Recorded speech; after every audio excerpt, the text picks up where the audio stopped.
O mundo acompanha atentamente a crise porque passa o estado da Venezuela, né? E essa crise vem sendo aprofundada desde meses atrás, quando o presidente da Assembleia Nacional, que é o poder legislativo da Venezuela, se auto-intitulou presidente em exercício da Venezuela, embora Maduro ainda esteja no poder, né?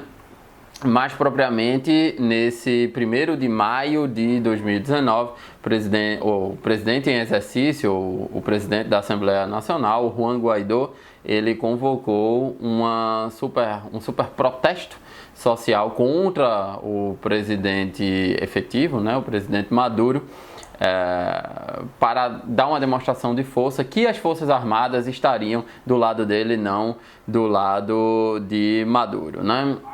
O grande problema dessa situação é que quando ele se auto-intitulou presidente efetivo da Venezuela, presidente em exercício da Venezuela, vários países reconheceram o governo Juan Guaidó, né? Esse novo governo da Venezuela. Hoje tem mais de 50 países que reconhecem esse novo governo da Venezuela como o governo legítimo da Venezuela, né? Incluindo o Brasil, incluindo vários países da União Europeia, incluindo principalmente os Estados Unidos, né? Então, o que eu quero falar nesse vídeo é aproveitar essa situação venezuelana para dar uma aula para vocês sobre reconhecimento de governo. O que é isso, reconhecimento de governo, qual a sua importância e quais são as suas estratégias, né? Quais são as estratégias que um país busca quando reconhece um outro governo e por que ele o faz. Bom, se você não me conhece, meu nome é Ronaldo Bastos, eu sou doutor em Direito e professor do curso de prática jurídica.com, professor de prática constitucional, e em breve teremos aulas de Direito Internacional no curso de prática jurídica.com. Pois bem, primeiro, antes de falar do reconhecimento de governo, devemos falar do reconhecimento de Estado. O que é um reconhecimento de Estado? O reconhecimento de Estado é um ato internacional unilateral de natureza declaratória, indica que o Estado reconhecedor aceita a personalidade jurídica de direito internacional do Estado que é reconhecido, né? Ou seja, esse Estado ele passa a ter direitos e deveres na órbita internacional, né? E isso está previsto lá na Declaração de Direitos e Deveres do Estado, conhecida como Convenção de Montevidéu, a Declaração de Montevidéu, lá de 1933, né? Na própria declaração diz que não é necessário para um Estado existir que ele seja reconhecido por outros Estados, mas a gente vai ver as consequências do não reconhecimento ou do reconhecimento. Por outro lado, o reconhecimento de governo, que é o fundamental nesse vídeo que eu quero trazer para vocês, né? O reconhecimento de governo é uma situação similar ao reconhecimento de estados, e a doutrina entende que, embora não seja um ato obrigatório, normalmente ele é utilizado quando? Quando um determinado governo passa por um grande período de instabilidade política, oriundo de revoluções, de golpes de estados, de fraudes em processos eleitorais ou até na mudança da ordem constitucional de um determinado estado. Ou seja, quando existem dúvidas razoáveis sobre a legitimidade de um chefe de governo, que é o caso do Nicolás Maduro, né? Em teoria, o reconhecimento de governo é algo bastante claro. Só que na prática existem alguns problemas nesse ato de reconhecimento de governo. Um primeiro problema é o próprio conceito de legitimidade, o que vem a ser um governo legítimo, né? O próprio conceito de legitimidade diz muito sobre as nossas preferências políticas, de modo que legítimo é aqueles que eu apoio e nos apoiam, e me apoiam, né? Então, esse conceito de legitimidade é bastante precário. E, em segundo lugar, algo mais concreto, não existem tratados internacionais que disponham como deve ser o reconhecimento de governo. Ou seja, não é regulado por meio convencional. Esse tema é regulado pelos costumes internacionais, sempre muito imprecisos, né? De um modo geral, o que é que a doutrina diz? A doutrina diz que um governo que deve ser reconhecido, ele obedece o princípio da efetividade. O princípio da efetividade na órbita internacional diz que um Estado somente poderá reconhecer a liderança de um novo governo se esse governo possuir controle sobre o território desse Estado ou for muito provável que ele possua esse determinado território. Esse é o primeiro requisito do princípio da efetividade. Um segundo requisito é que esse governo ele deve cumprir as tratativas internacionais, incluindo os ius cogens, bem como ele deve permitir que o processo de escolha de representantes seja livre e democrático. Então, o princípio da efetividade possui duas grandes necessidades. Um governo precisa controlar determinado território ou ter grandes possibilidades de fazê-lo, e o governo precisa obedecer às normas internacionais, inclusive o processo democrático de eleição de representantes, né? Existem efeitos práticos do reconhecimento de governo, né? Um primeiro efeito prático é o estabelecimento de relações diplomáticas entre aquele governo que reconhece e o governo reconhecido. Um segundo efeito prático é a conferência àquele que é reconhecido de imunidade de jurisdição. Um terceiro efeito prático é a capacidade postulatória desse governo ou desse Estado nos tribunais internacionais. Veja que, embora não seja um ato obrigatório, o não reconhecimento de determinado governo pode trazer algumas consequências complicadas para um determinado Estado ou governo que não é reconhecido. Eu trago como exemplo a República Turca do Norte do Chipre, cujo único país que reconhece a República Turca do Norte do Chipre é justamente a Turquia. Então, a República Turca do Norte do Chipre, ela só entabula relações internacionais com a própria Turquia, o que é algo muito limitado para qualquer Estado. Quanto à forma, a forma desse reconhecimento pode ser de forma expressa, quando consiste numa declaração formal escrita de determinado governo, ou pode ser tácita, quando há uma continuidade ou início do estabelecimento de relações diplomáticas entre os dois países. Seria contraditório que não houvesse o reconhecimento de um governo e não houvesse, ao mesmo tempo, rompimento das relações diplomáticas. Pois bem, essa é a teoria geral do reconhecimento de governo. Eu ainda quero falar da questão do princípio da não intervenção, né? O princípio da não intervenção é um princípio estabelecido lá na Carta da Organização das Nações Unidas, dentre vários outros tratados, e diz que um Estado não pode interferir nos assuntos internos de outros Estados.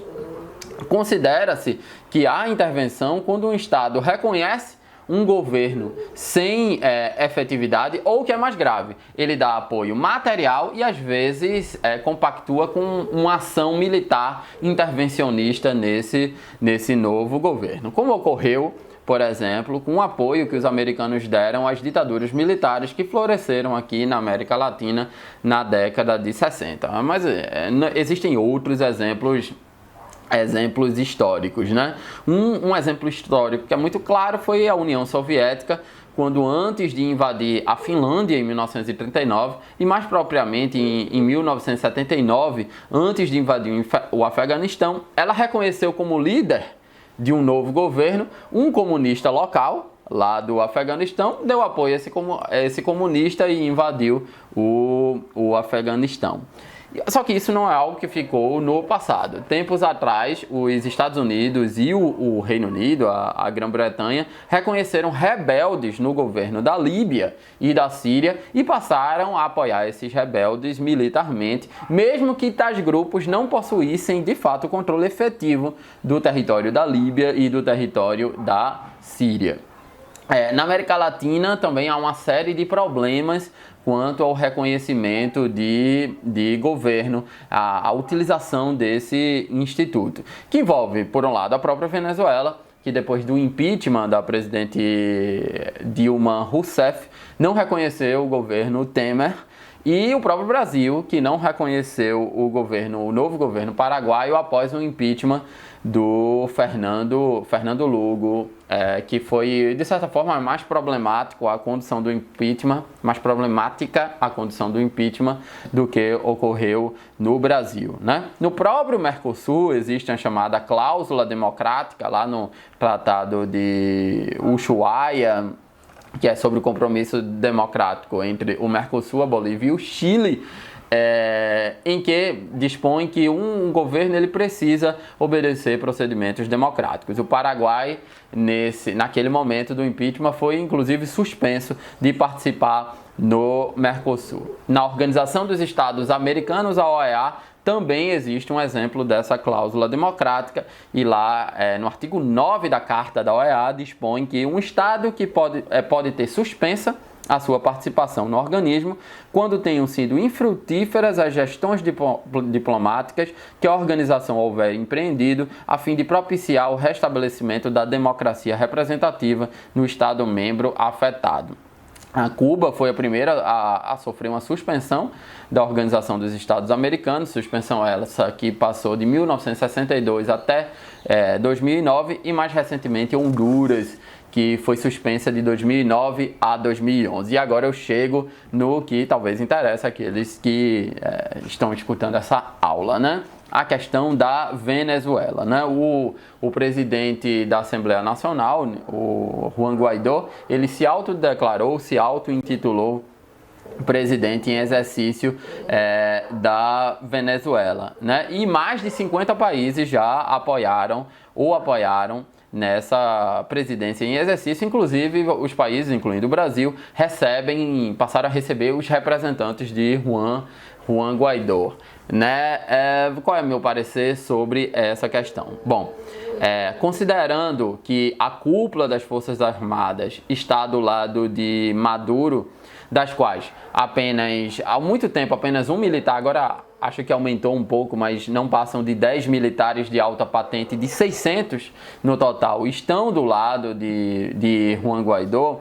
Fica claro que Juan Guaidó, e ficou claro mais com essa manifestação de 1º de maio de 2019, que Juan Guaidó não possui o controle efetivo da sociedade venezuelana, né? O que leva em consideração, com base no princípio da efetividade, que ele não poderia ter o seu governo reconhecido. Então, do ponto de vista do direito internacional, é ilícito esse reconhecimento que os países, mais de 50 países, deram a Juan Guaidó, esse novo governo venezuelano, né? E desse modo seria uma violação da soberania venezuelana esse reconhecimento. É claro que a situação pode ser ainda agravada se o Brasil, por exemplo, com auxílio dos Estados Unidos, promover uma intervenção militar, o que não parece que seja o caso brasileiro, né? Há uma série, como eu disse, de contradições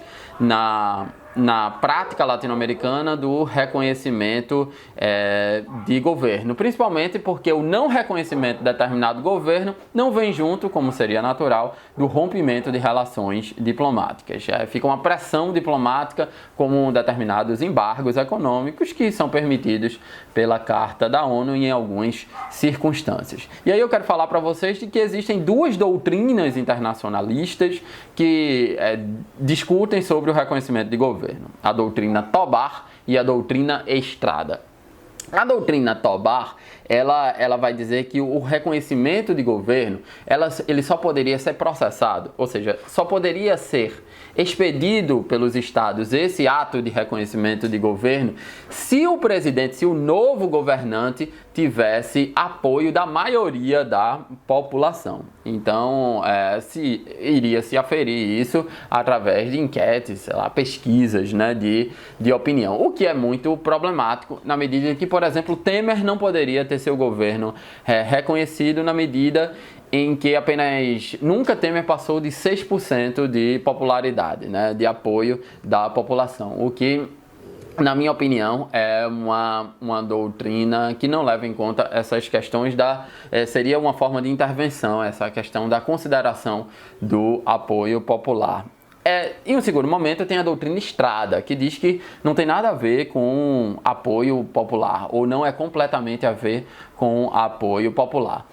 Para obedecer o princípio da não intervenção, o que é que um Estado deveria fazer? Um Estado deveria não dizer que não reconhece um governo, mas simplesmente romper relações diplomáticas com este governo, o que, a meu ver, é mais coerente com os princípios do direito internacional.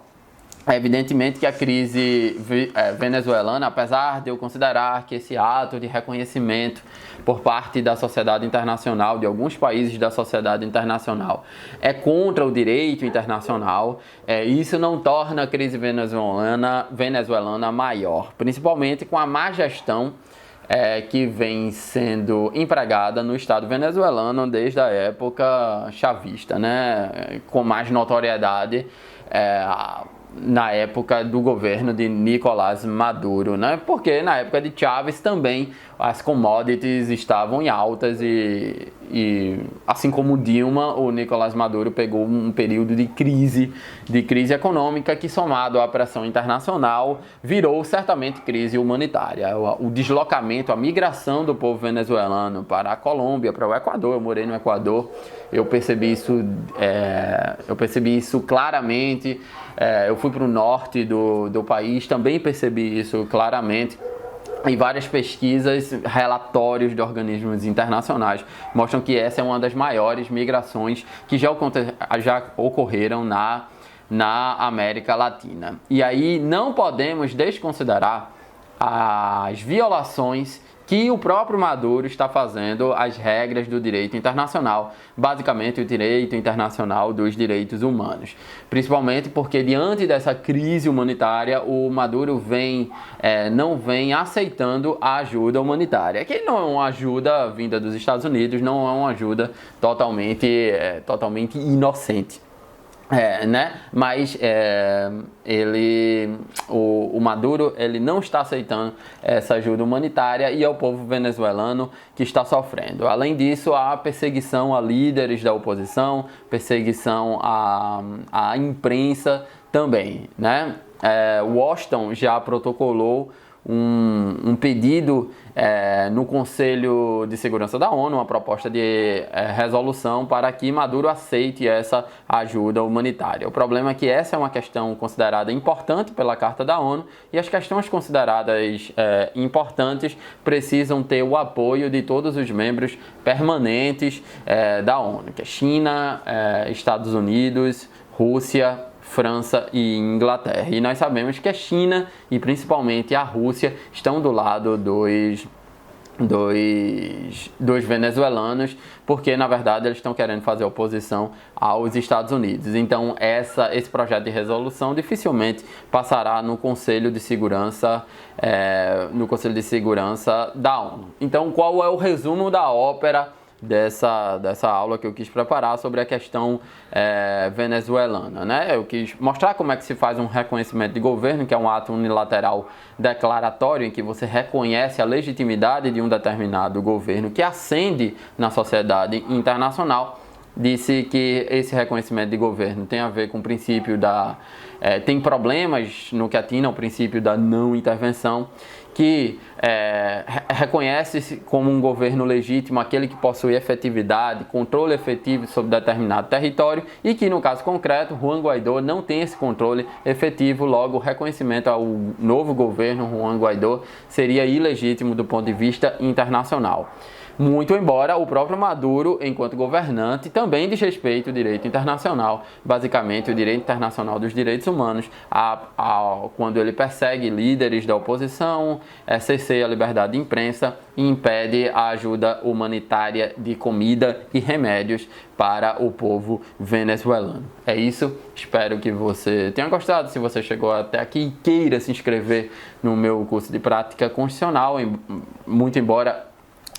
daqui a pouco eu vou postar vídeos também, aulas de direito internacional. Se inscreva pelo link que está aqui abaixo. Até um próximo vídeo, uma próxima quinta-feira com mais notícias internacionais.